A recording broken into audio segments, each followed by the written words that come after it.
two-time Olympic gold medalist Jade Carey, and they're here for another tri-meet. Some old friends, the Washington Huskies, now part of the Big Ten. They're in town. Alaska Anchorage here for the second time in 4 days, and it's all here on Pac-12 Insider, YouTube, and the Women's Sports Network. And hi, everybody. Along with Elisa Mao, I'm Rich Burke. Oregon State head coach Tanya Chaplin says their goal is the top 8, the NCAA championships, and right now they're progressing really well. They're sitting at 10th right now, which I think is a great place to be because they still have so much room to grow. They've yet to hit that perfect meet, and you want to hit that perfect meet the first weekend in April at the NCAA regionals, which the top 8 teams then qualify to the national championships, a place they haven't been since 2019.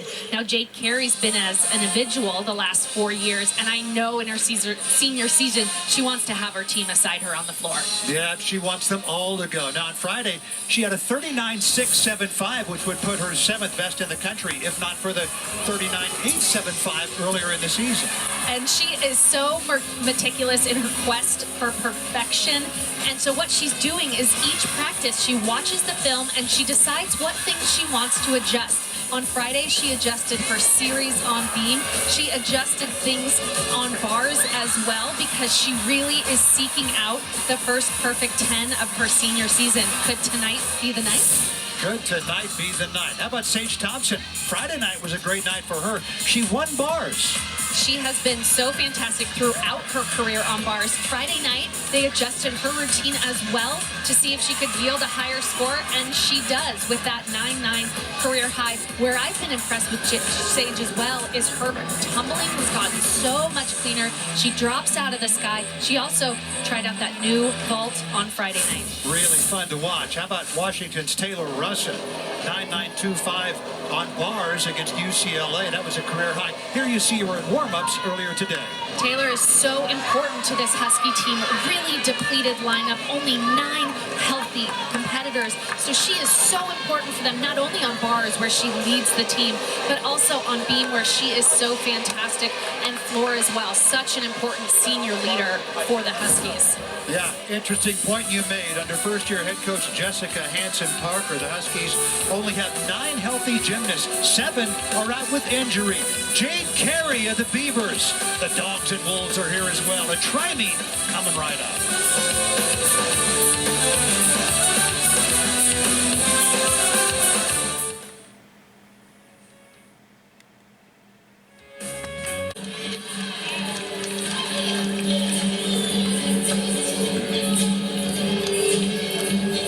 Another good crowd expected on this Monday evening here at legendary Guild Coliseum, Oregon State, Washington, and Alaska Anchorage. A tri-meet. We're approaching the midway point of the season, and there is the rotation order. Oregon State will go in Olympic order, starting off on vault, then bars, beam, and floor.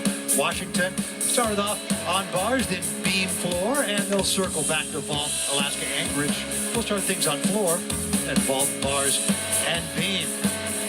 Tanya Chaplin, the head coach of the Oregon State Beavers, now in her 28th season. 2022 Pac-12 Coach of the Year. Won it for the 6th time. 22 and 23, Oregon State won their first 2 regular season conference titles. And they have done an excellent job selling tickets. Season tickets sales record for 4th straight year. Marie-Sophie Bagash is the head coach of Alaska Anchorage in her 4th season. Former bush pilot in Alaska. She graduated from Alaska Anchorage with a degree in aviation technology, and then 5 years as a bush pilot prior to coming back to the place where she was a gymnast, and now is the head coach, and again in her 5th season.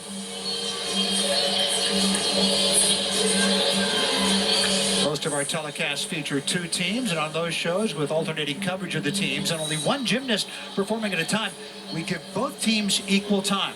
Tonight, 3 teams competing. They'll be performing at the same time in 3 different events. So we're focusing on the home team, Oregon State, and we'll show Washington and Alaska Anchorage as time allows. And Washington under first-year head coach Jessa Hansen-Parker. First year after 4 years as an assistant at her alma mater, Iowa. Helped the Hawkeyes to their first ever Big Ten championship in 2021 and their first ever regional final in 2022. One-time club teammate of 2008 Olympic gold medalist Shawn Johnson.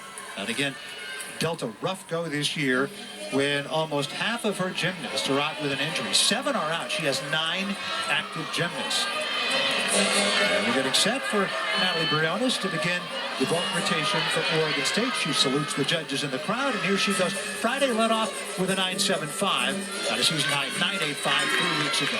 Natalie starts with the Zinchenko layout. Full, beautifully done. That vault is out of a 9.9. That's the, 9.95. That's the maximum score that it can get. She's been so consistent for them in the leadoff because she is so clean. Just that hot back, pretty sizable, probably a 10th or 2 as you see Caitlin McWilliams for the Huskies on bars. A good start thus far. Hard to see the handstands from this angle. Looked good on the high bar. They had 5 of 6 stick on Friday. Didn't get the stick today, but a great start for the Huskies on bars. And Sophia Esposito will be second after that nice start by Natalie Briones. Esposito Friday had a 9.825. In the previous home meet 3 weeks ago, a career high 9.925.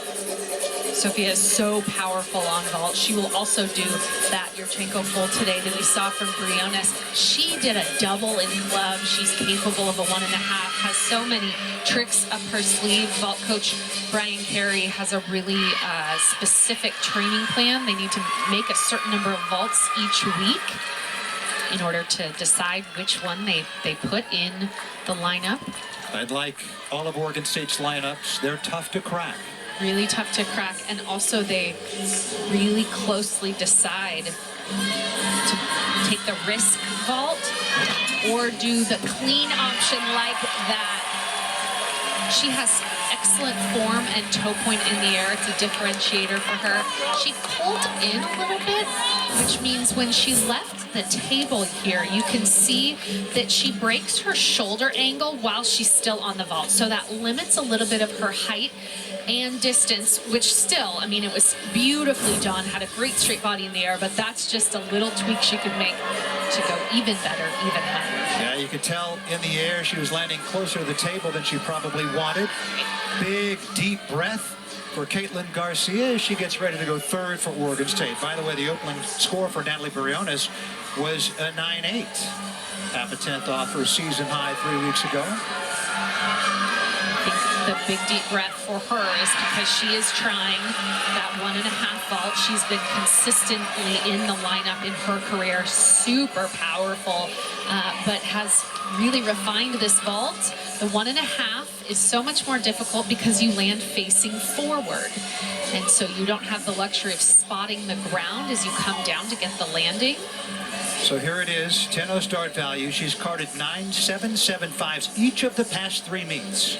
That's her high this year.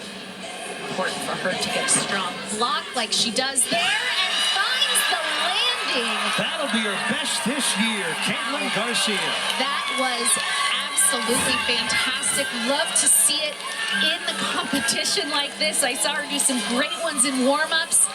A little bit of legs in the air, but wow. When you say legs in the air, you mean some separation. Legs, yep, right there. You can see it, and the judges can see that from the side. Leg separation off the table and a little bit on the way down. But the landing was a dart. Landing was absolutely fantastic there. That's where she struggled a little bit with that lower 9.8. That should be up in the high 9.8s at least. We'll see.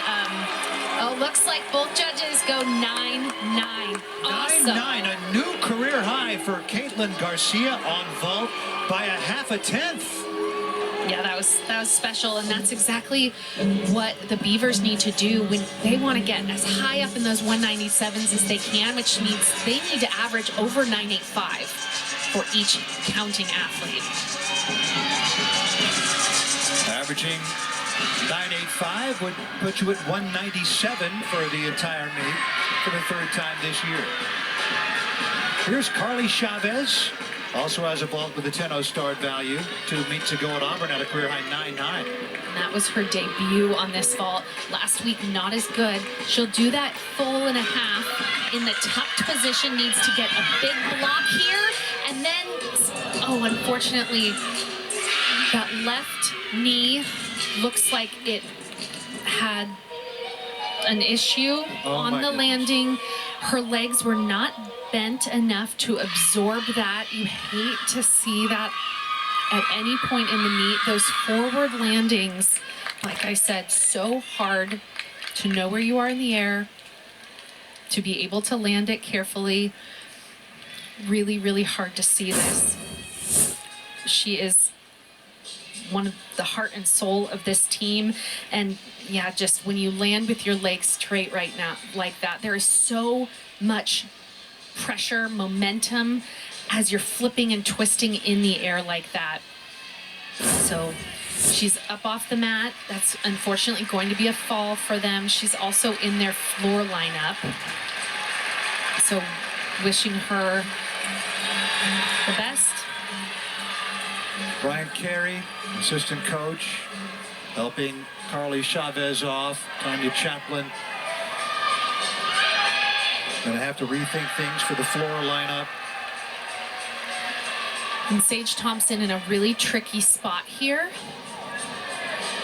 Looks like she is going to just do the full today. If the number that they've put up to indicate what vault she'll be doing, she did the 1.5 on Friday. Again, it's a risk reward decision they have to make each time, because if you don't nail the 1.5, it's hard to get that high score. She's gotten better each meet. On Friday, a 9.85, her best so far. Exceptional fall. You can see she is such a powerful vaulter. The distance she got coupled with the height is really due to her great technique on the vault here. Really good form, stretched hips. And so important after Chavez's fall for her to hit that, which is why they went with a full and not the 1.5. How Yes. difficult is it when you've been practicing that 1.5 so much to go back to the full? The technique is different, but I think mentally, if you haven't done that many in competition, it becomes a little bit more, you put more pressure on it. Even though she can physically definitely handle the vault, there's so much pressure on these athletes to stick the landing on these, and that is so hard. They make it look so easy, and so I'm just really glad to see her nail that. Olivia upper guard, 9.670 average on bars. Newport Beach, California native. She's part of that great Husky lineup on Friday that went 49.3. She does a great landing there. Caught her Jaeger release move a little close to the bar. She had to bend her arms, so that will be a deduction. Opa guard. With her bars retained.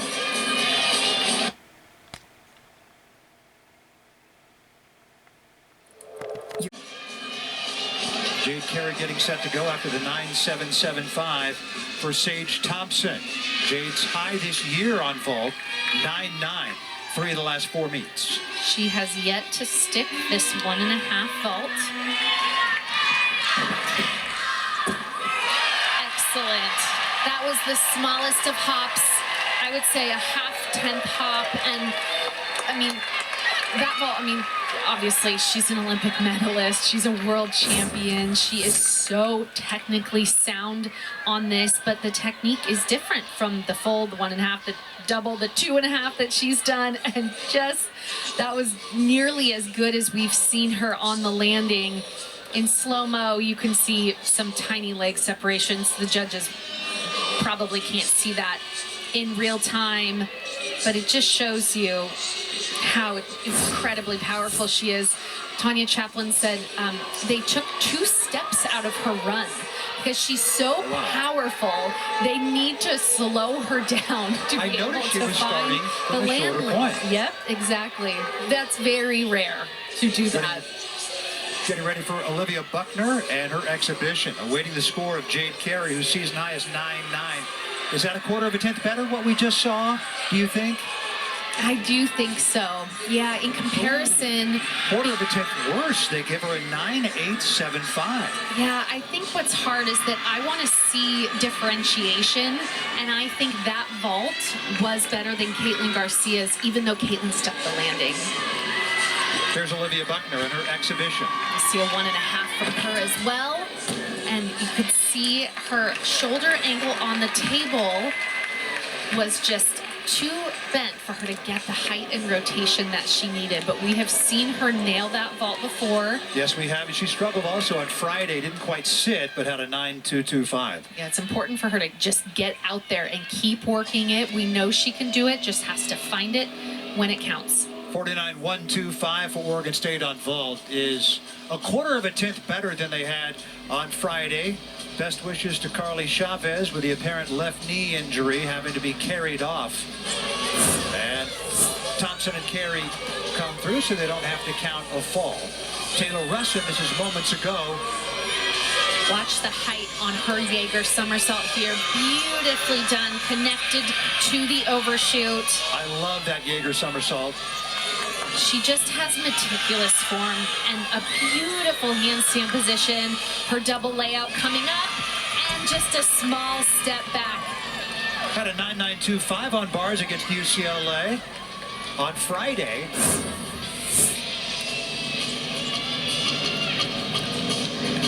And she had a 9.825 in the anchor position there. Yeah, love to see that high 9.8 from Kristen Lynn. That's a season high for her. Those 9.8s, really important. The Huskies are best on bars and beam. They really need to get some separation or get some high scores on those two events. Vault has been a bit of a struggle for them. They really are sitting in the mid-30s right now in the rankings. You have to be in the top 36 to qualify for regionals. They need to do some improving there in these last couple meets. Hannah Boyd just wrapping up her floor routine for Alaska Anchorage, the freshman from Plymouth, Minnesota. Had a season high floor exercise here in her freshman year on Friday. Actually, it was 2 meets ago. 9.75 at a 9.475 on Friday. Been really impressed watching Hannah Boyd in warm-ups. She competes all around as a freshman. Has a nice diversity of skills throughout her performances. A couple meets ago had a 37.775 and all around. First career all-around win. Alaska known for fun and interesting choreography on floor. They really sell their dance. Ariana D'Souza chatting with the assistant coach, Kristen McPheeters. That last name should sound familiar to Pac-12 gymnastics fans. Her sister Nevaeh was an incredible competitor at Cal. Nevaeh D'Souza, gymnast at Cal 2020 to 2023. All Pac-12 first team in the all-around.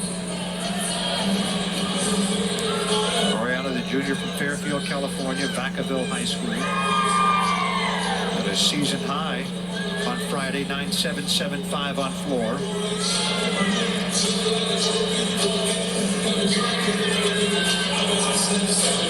She was 5th in the lineup with the anchor Montana Fairbairn to follow.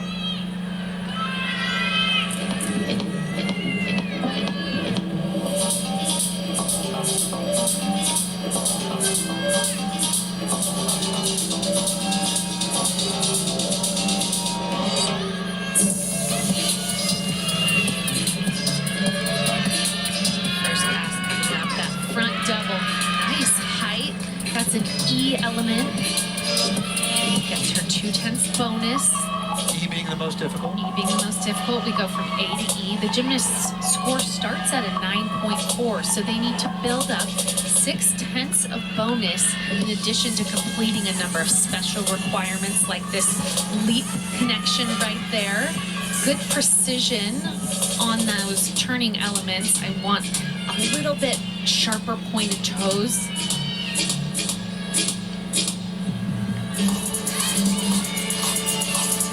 Floor is an important balance of the tumbling and the leaps.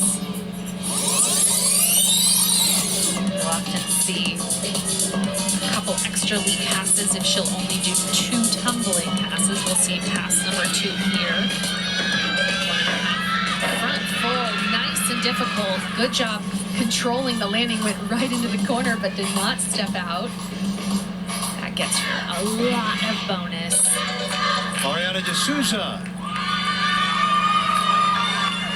really good difficulty and nice landings on those difficult passes.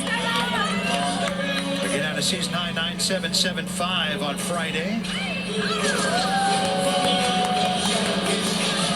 Have a look back at Kristen Lynn's bars routine. I mentioned at the top that Washington does a lot of same bar releases. College gymnastics bars can look a little bit compulsory with the Maloney to pack, but I love these same bar releases coming up here, and her Ginger gets great height, always with a little bit of leg separation, so that's a built-in deduction that she always has. But it's high, it's beautiful, exquisite handstand, and she does a full in, nails it. Love it. That was their best. A 9.875. And her career high, she was coming back from some injuries and is slowly making her way into 3 lineups. I saw her do a walk through on the floor as well, a dance through as well. And so important, again, for the Huskies to keep getting routines back in the lineup with so few athletes on their bench. Making sure every hair is in place for Montana Fairbairn. Senior from Strathmore, Alberta. Season to career high floor exercise 9.85. She's done that 2 times. At a 9.8 on Friday. And it's an entertaining routine. She is such a powerful athlete on all events. Also just a beautiful, really engaging performer. Doing a little conversing with herself prior to saluting the judges in the crowd. Everyone has their own waiting pre-routine routine. Here's Montana Fairbairn.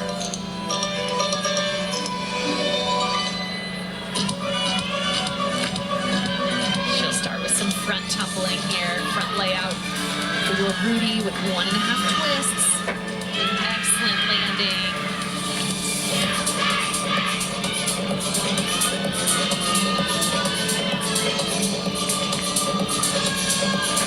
And that actually counts as her back tumbling pass. You have to tumble forwards and backwards. Not the most difficult. You do need 3 A moves in your routine, so she'll count 1 there.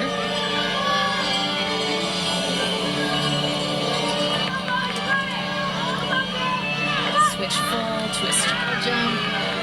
A little imprecise on that straddle jump.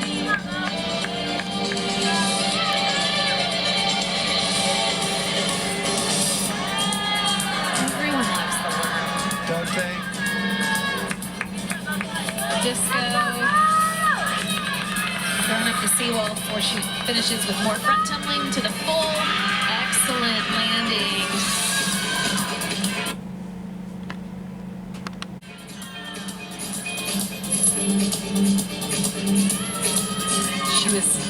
Joined the team right when they nearly lost their funding or in jeopardy of the program going away. And they all banded together, college gymnastics banded together to keep the program alive so we could enjoy routines like that from Montana Fairbairn. Good anchor routine for Fairbairn, the senior from Alberta. So she does lots of front tumbling, front layout into the front full. At the end, when she's tired, it can be tricky on those bounding passes to make sure you're in the correct position to get enough height and rotation. She was just performed like the savvy vet she is. Great job. Won gold on floor at the Canada Winter Games in 2019. First gymnast from Alberta to do that in 12 years. And Alaska is putting up an awesome floor set so far. No scores under 9.65. And now an exhibition for Madeline Gomez. Gomez, a junior from Dixon, California, Dixon High School, one of the many that we see from Dream Extreme Gymnastics.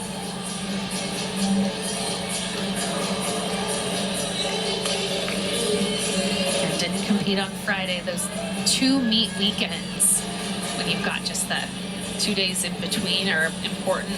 And every team tries to do that at some point within their season to help prepare for the regional and the national championships. So you've got those 2 meets with a day in between. So good to get your mind and your body ready for those. And also test some depth. Alaska does a lot of those, however, more than any other team because they have to travel pretty far to the mainland to have meets like this. Have to take advantage of those travel miles. So Madeline Gomez, after some final words of encouragement from floor coach Kendra McFeeters, I'll tell you, set to go to work. if I'm a college gymnast, I would love to go to a meet at Alaska. Wouldn't that be a blast? Winter, come on. Great score, 9.725 for Fairburn. Looks like we're going to have a conference, however. Benny is enjoying what he's seen so far. What conference? And prior to the exhibition routine for Madeline Gomez for Alaska Anchorage. It's a tough position to be in when you're waiting. I talked about the pre-routine routine that some athletes have that are very specific about, you know, you do your affirmations or you talk to your teammate or certain things. And so there's a judges conference that can throw that off. Some athletes want to be distracted during that time. Some athletes want to be alone. Some athletes are, you know, really specific about how they want this time to be. She seems to be contemplating this on her own. Her coach coming over probably to give her a last few moments, or excuse me, encouraging words. That's the head coach, Marie-Sophie Bagash. Diverts her way behind Gomez as it looks like we're just about set to go. Again, big moment for her. Exhibition, chance to move into the lineup. She has competed for them before, has a 9.75 career high, just hasn't been up for a while.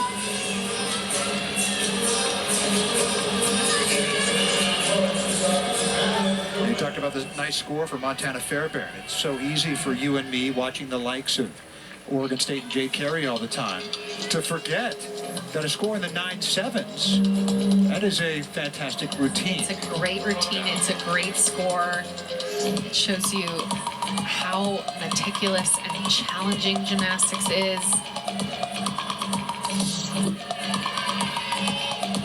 This is Madeline Gomez. First pass, the Rudy to the stag jump.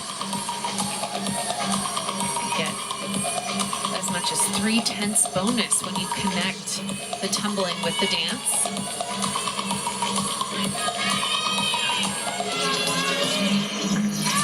Ring jump full there. On those ring leaps, you'll see those throughout the competition. The judges want to see their back foot nearly kick yourself in the head. They want to see what's called closure on that. Make a square, essentially, from your back leg to your head. Very unnatural, but that's gymnastics, right? A lot of it's unnatural. Yep.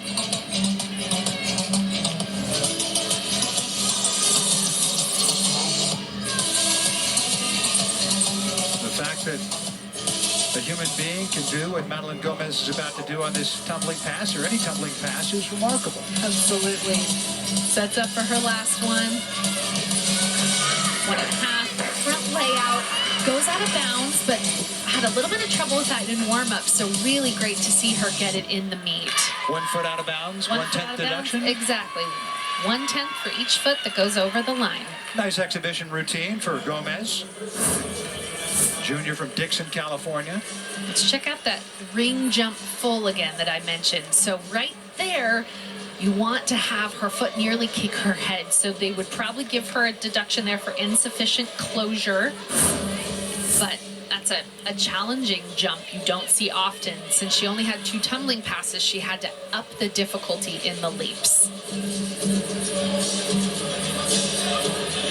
So Alaska done with their floor rotation. They included the exhibitions, and we have 1 rotation in the books. And Oregon State on vault, Washington on bars had the exact same score, 49-125. And for Oregon State, at 49-125, better than their average, and a 1/4 better than what they had on Friday. Not quite as good as their high this year, 49-275. 48-625 for Alaska Anchorage on floor. And that is their best this year. Previous high was 48-45. So Yep. congratulations to the Seawolves. Really great start for them. And Caitlin Garcia went third in the vault lineup and had a 9.9. It's a new career high.